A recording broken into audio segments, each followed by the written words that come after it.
So, ladies and gentlemen, welcome to a video on Jupiter and specifically video connected with Jupiter and the angle of prosperity. The angle of prosperity.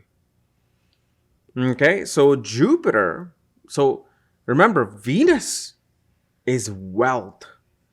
Venus represents where the money is coming from, the source of money.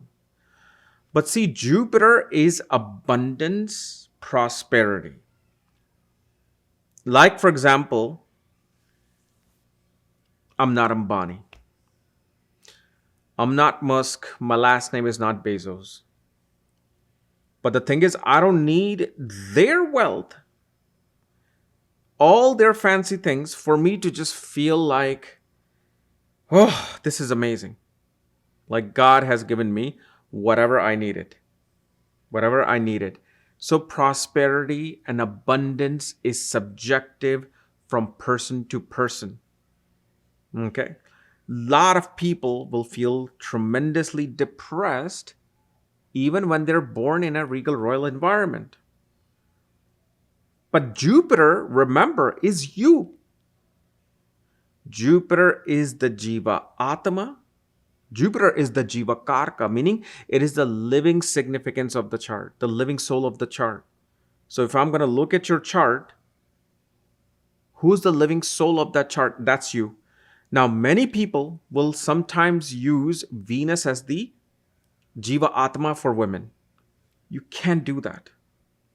There's this confusion, even in Nandi Nadi, many confusions. But, and again, I'm going to say this with logic. You cannot use Venus for women as the Jiva Atma unless you are doing a reading of a mermaid. A mermaid comes to you and say, give me a reading. In that case, you cannot use Jupiter in her chart. You're going to use Venus. You can't even use Jupiter for a male mermaid. You're going to use Venus. Or if you go to some other planet where there are beings only in the water, use Venus as their, as a Jivakarka, because Jupiter is oxygen. Venus is not oxygen. Venus is liquid water.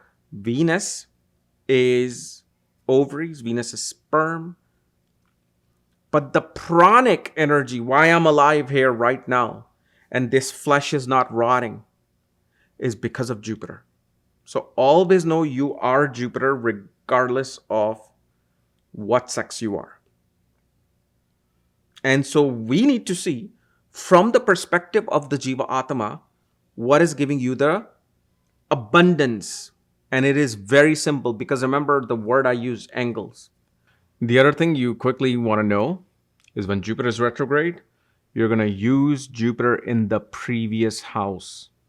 So if Jupiter is in the 4th house, you're going to use it in the 3rd house. If Jupiter is in the 6th house, you're going to put it behind into the 5th house.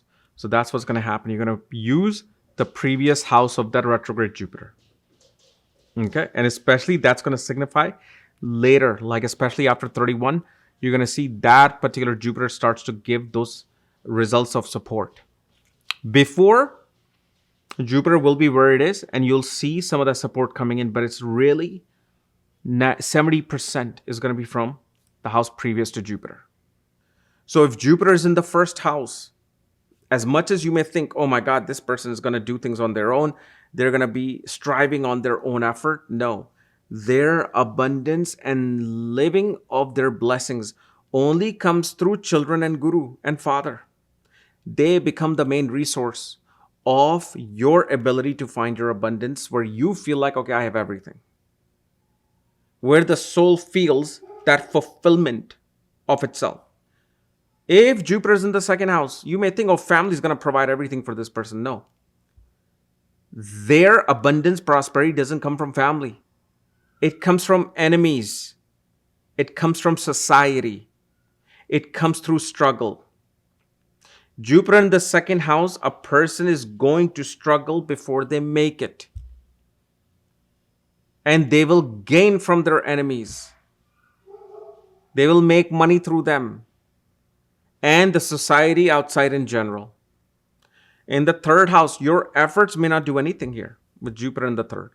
Although Jupiter in the third house, person doesn't necessarily even need to put in too much effort to attain things, but it is actually the activation of marriage and their social circles that fulfills their desire.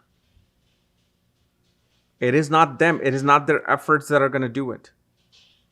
It is the activation of their spouse, marriage, and their social circles that are going to connect them with the things that they need and want.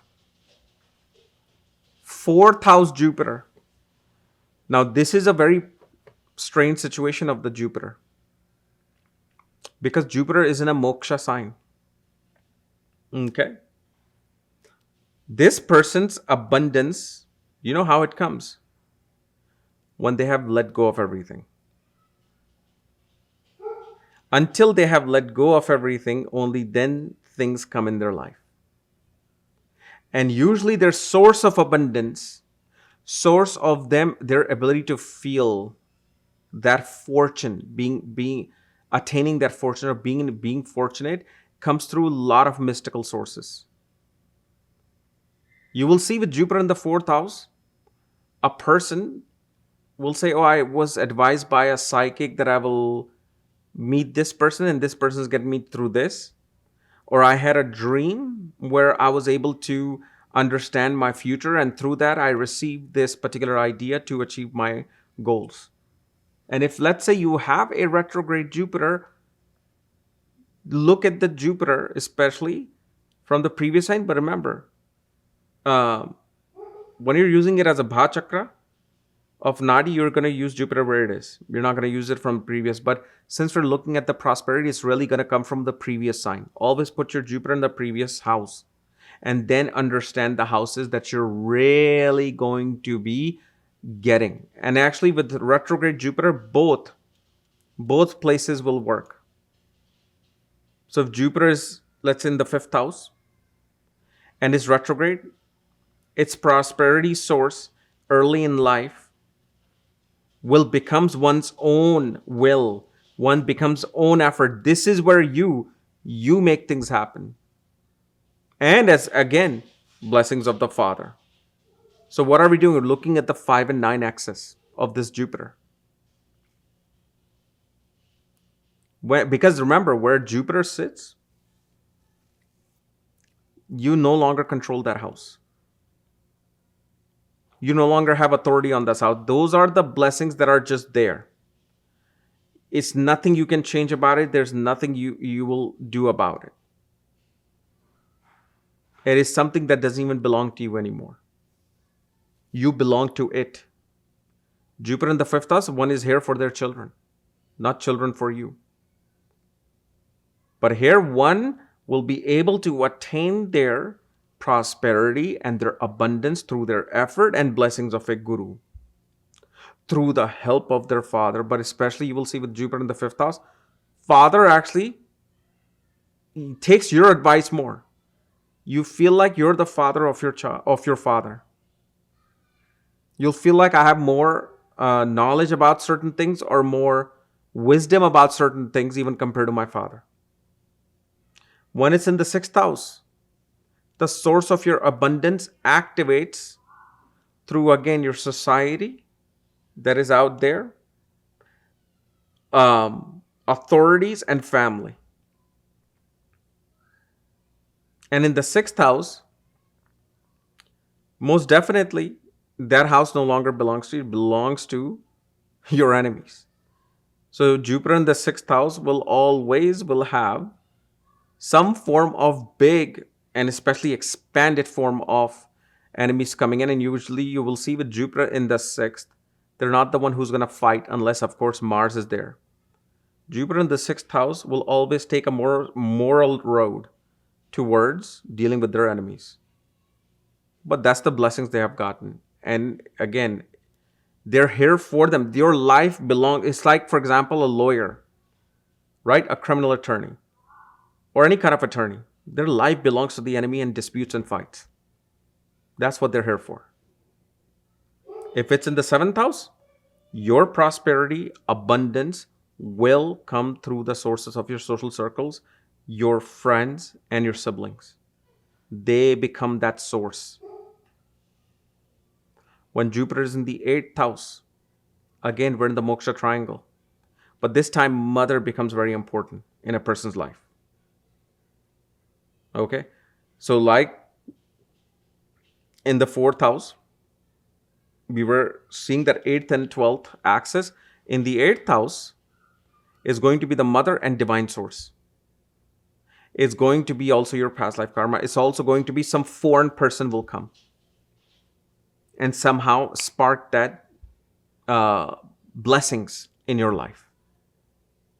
When it's in the 9th house, again, children and you. When it's in the 10th house, family will bring the resources. Family will bring the abundance, along with dealing with competition, dealing with enemies. One finds abundance through debts.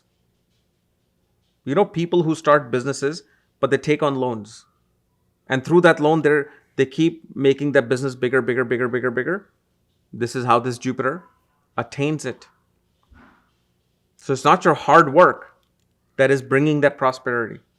It is the other two resources that are bringing the prosperity and abundance in your life. In the 11th house, again, spouse and siblings. They're the ones that are going to be the source of that breath that becomes sweet. Again, source of breath, source of, oxygen, abundance, fortune, feeling fortunate will be through these particular things. And if, let's say, you don't have siblings, it'll be neighbor, it'll be people that you connect on social, especially now social area, social network. 12th house person, same thing. Their abundance comes through mystical sources, spiritual sources, mother. Okay? Like if you look at Jupiter in the 4th house, it's exalted position of Jupiter. See what the condition is of people with Jupiter in the 4th house. First of all, they won't even be near their home. They'll be far away living. They may not get any sources from the mother. So this is how simple. When you look for where's my source of abundance is going to be from. So I'm making money. Let's say Venus is in the 7th house. Okay. Let's say Venus is in the 7th house in Libra. Fine, you'll make money selling women-related garments, women-related accessories, perfumes, whatever it is. But Jupiter, in your case, is in the 10th house. That abundance of making that money in the 7th house Venus is going to be helped through your family and especially by enemies. Maybe maternal aunts and uncles will be involved, but let's say Jupiter is in the 10th house, Venus is in the 7th house. This person became successful in women's garment. But how did the enemy came into play? They looked at their competition. They're like, who's my competition? What is it that they're doing so I can be successful? All right, I got it. This is what I'm going to do. So through the help of the enemy or infiltrating the enemy, they're able to gain their resources. So this is why it's important to understand this abundance of Jupiter. And of course, this is what I'm actually teaching right now as we speak with money and wealth and all the things as through Bhar Chakra and my Nandi Nadi course on Maga Vedic Astrology Academy. You'll actually just find the link in the description. But it is like an instant thing, like certain things, like even with marriage that I've shown on my Nadi course. Within an instant, you will know, will this marriage person be happy in marriage? Will they be sad in marriage? Will the marriage even happen? Will the marriage won't happen? And if it happens, how big of a disaster it will be. Now, of course, don't learn those things if you don't want to learn them. If you have a weak heart, you're young, you don't want to be sad about knowing about your position, please do not join. Do not do that. This is only for people who are not there just to look at their own chart. It's for them to look at other people's chart and help them out. And I've given a whole lecture on what you should do with the information that I've given in the Nadi course. Especially with Jupiter and Venus, Bha Chakra, it's a 5-part. It's a 5-part thing. And of course, if I had more time, I would have done more parts, but I have to keep the course moving because we're almost to the end of that course. Within a month or two, it'll be finished. But that's what I've given. So this is the part of those things. These are Nadi techniques. These are Nadi techniques with Jupiter or any other planet. Okay. So anyway, guys, this was my quick video. I don't know if it's quick or not. I don't have the, well, I do have the time. Yeah. So this was my quick analysis of Jupiter and its prosperity giving areas and angles in your life. If you're new to my channel, subscribe below so you don't miss these type of videos. So if you want to know where your Jupiter is placed along with all your angles and everything, check out the links here, kairosastrology.com, where you'll find my books, reports, consultations, and link to my academy, Magha Vedic Astrology Academy, where I'm currently teaching the Nandi Nadi course. And then I'm going to be also, you have the Vastu course, and I'm going to bring something else also related to time. Okay, you're going to see that. Otherwise, we'll see you later. Bye-bye.